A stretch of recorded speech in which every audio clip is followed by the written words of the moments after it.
Assalamualaikum warahmatullahi wabarakatuh. Bagaimana kabarnya hari ini? Damai sejahtera, sehat selalu. Semoga semua makhluk hidup bahagia dan terima kasih selalu nonton di channel saya. Oke. Oke. Ini sempat kemarin saya baca dari Instagram Story ya. Sebenarnya saya tidak begitu mengamati tentang Instagram ya. Sebenarnya saya nggak bisa main di Instagram sih. Cuman kemarin tanggal 21 bulan 3 itu saya sebenarnya sedikit melihat dan agak terkecoh, dan pagi ini tanggal 22 itu tentang ini, Mbak. Tentunya kalian sudah ngelihat ya. Tentunya kalian sudah tahu tentang cerita ini. Oke, singkat saja. Cerita tentang apa sih, Miss? Oke, cerita tentang bea cukai. Oke, berbicara tentang bea cukai. Ini semakin sangar aja ya pihak bea cukai. Semakin membanggakan aja cara kerja mereka. Jadi, saya sebagai warga negara yang taat peraturan, merasa bangga dengan apa yang dilakukan oleh pihak bea cukai dan tidak memandang tebang, tidak memandang bulu ya, termasuk dari anaknya Gus Dur juga dicek. Saya merasa oke, hebat sih.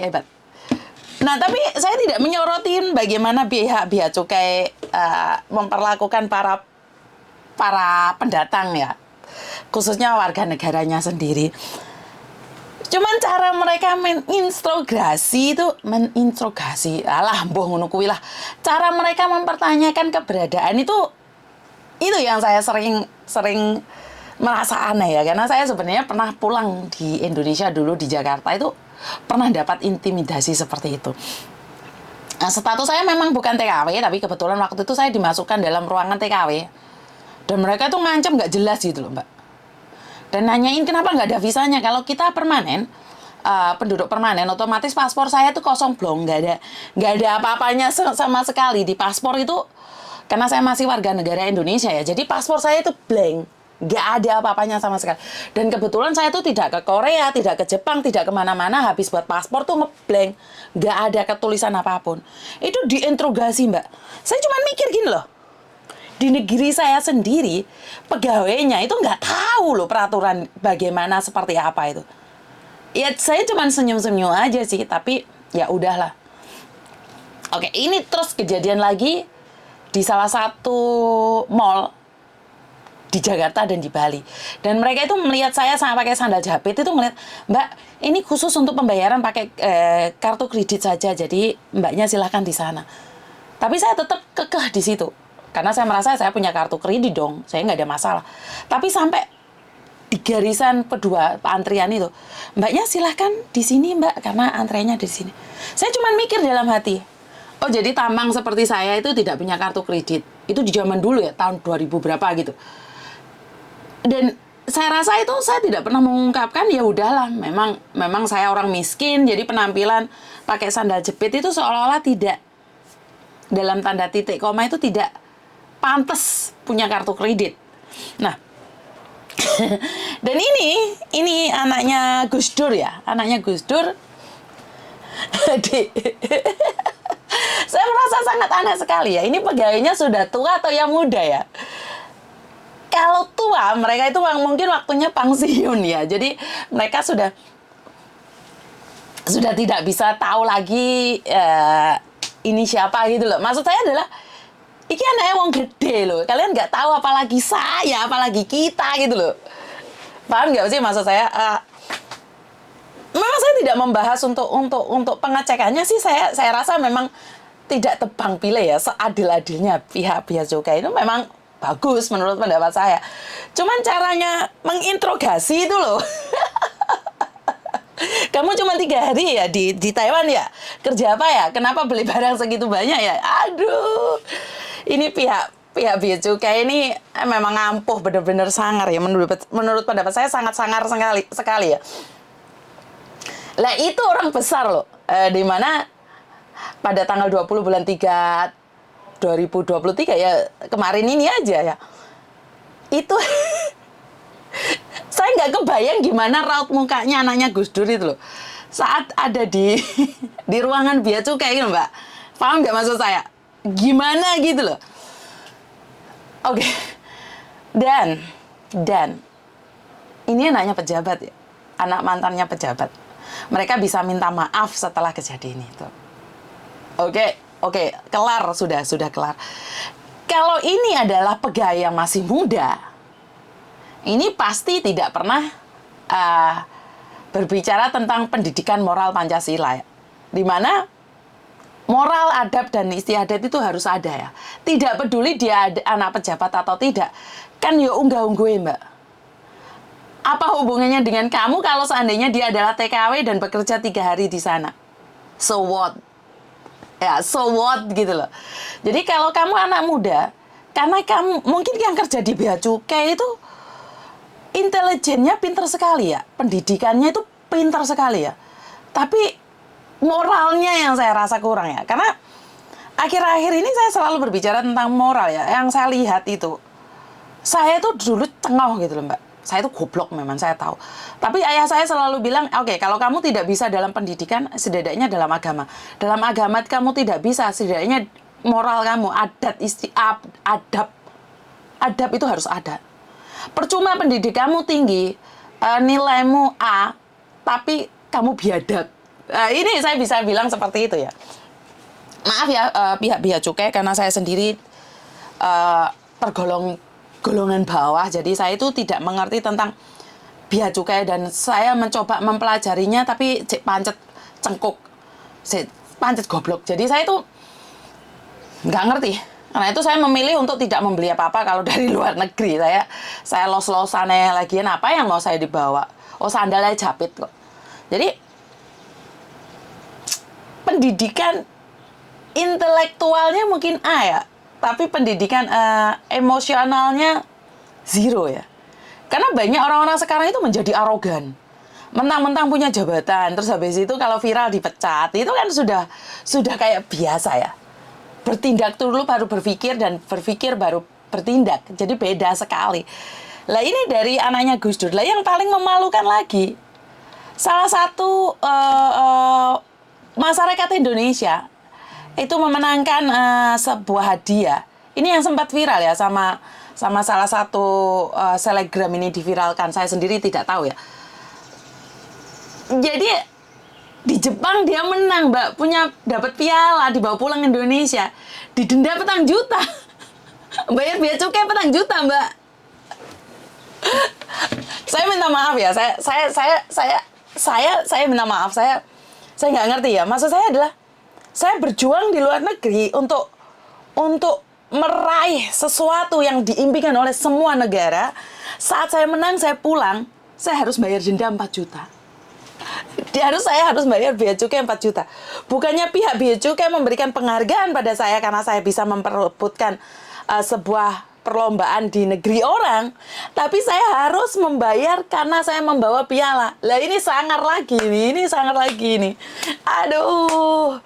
Jadi ini sangat harus dipertanyakan ya, karena saya tidak menentang dengan adanya Bea Cukai. Ini gak usah kita berbicara tentang paket barang yang diodol-odol, wes barang hilang kabeh, ngono cek kon bayar pajak, itu saya tidak berbicara itu ya.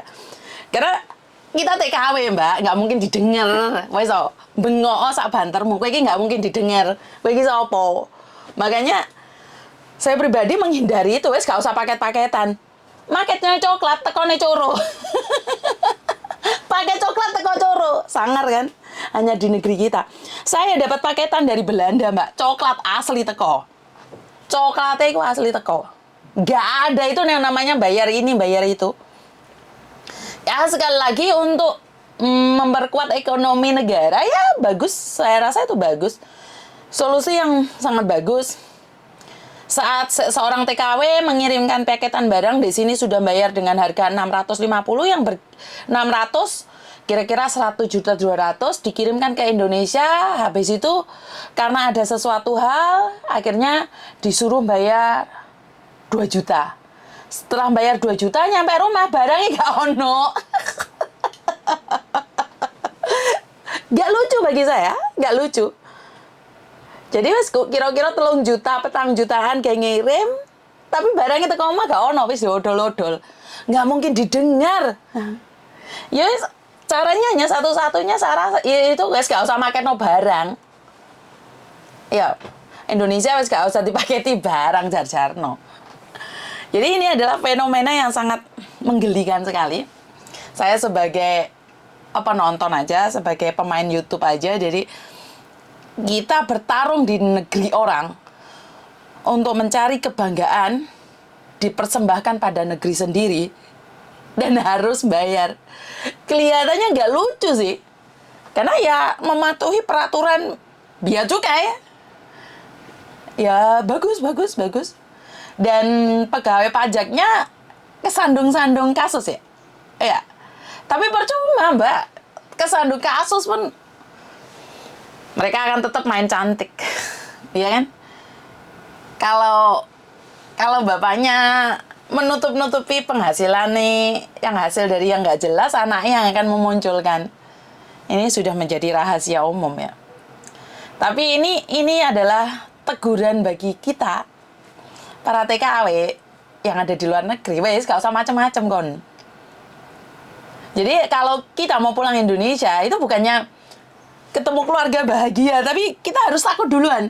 Karena kita harus melalui pengecekan di zona yang dimana sangat menegangkan, ya ini bandara. Karena kan kita nggak mungkin teko Hongkong moro-moro mencolot di kampungnya WDW, moro-moro mencolot di Bandung, moro-moro mencolot di Kediri, moro-moro mencolot di Malang, kan nggak mungkin juga. Kita harus melalui zona mereka. Jadi dicek kayak rai kuwi, kayak dapur aku iki, dapuran TKW ini iki. Ya dicegat, ditakoki lapo, ngodek piro. Kan yo aneh. Kalian ke luar negeri aman dari godaan setan yang terkutuk. Pulang ke Indonesia, maka terhantuk-hantuk. Bener nggak? Tapi ya inilah negeri kita. Harus taat peraturan. Yang tukang bayar pajak orang sing di bawah standar, yang pegawai pajak di atas standar. Tapi ya sudahlah, itu sudah menjadi rahasia umum dan tidak ada tindakan. Bahkan sekarang semakin berani.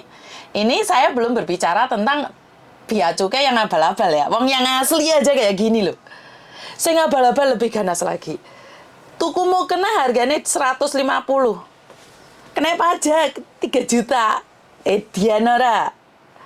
Ini kenapa mereka bermainnya kasar? Kenapa mereka berani mengatasnamakan bea cukai? Karena sebenarnya kan dari dalamannya bea cukai sendiri ya bobrok. Dan saya rasa sindikat-sindikat ini juga bekerja sama dengan bea cukai. Ini saya rasa ya. Gue mana dilapornya jari aku menghina. Kan saya bilang oknum toh. Nyatanya di video-video saya banyak ya. Bukan saya ingin menjatuhkan nama siapapun ya. Ini saya katakan oknum bea cukai ya. Saya tidak mengatakan dari pihak bea cukainya. Ya, jadi oknumnya itu dengan beraninya mengatakan seperti ini, seperti itu. Sangar tuh, Mbak. Ini adalah kesangaran negeri kita. Jadi, ya udah, mau gimana gitu loh. Apa yang bisa kita lakukan? Menjadi viral terus, lanjut. Jadi, wes, sesuatu kebanggaan menurut saya. Jadi mereka nggak akan pernah berhenti sampai di sini karena tidak akan ada yang bisa memberhentikan laju mereka. Tetaplah kita orang bawah ini yang harus taat peraturan, harus tekun, harus yes, never to say no. Jadi semuanya yes. Walaupun kita tahu dibodohin, digobloki, yo wis hai. Sampai pada titik penghabisan. Jadi boleh Mbak gak bisa ngomong tentang negeri saya tercinta ini, karena memang saya tetap mencintai Indonesia Raya. Saya tidak ada alasan untuk ganti kewarganegaraan. Saya masih tetap bangga dengan negara saya sendiri. Jadi apapun yang terjadi di negeri saya tetap I love Indonesia. Dan saya berpikir bahwa di hari tua saya nanti saya akan pulang Indonesia. Jadi saya tidak akan pernah berpikir untuk berganti paspor. Dan pastinya bantu saya doa di hari tua nanti Pak Tony juga pindah ke Indonesia. Ya kalau syukur-syukur Thomas dapat jodoh orang Indonesia, maka kami akan pindah ke Indonesia. Bener nggak ya namanya orang berdoa? Tapi saya harap tidak ada diskriminasi karena mereka memang keturunan dari Indonesia.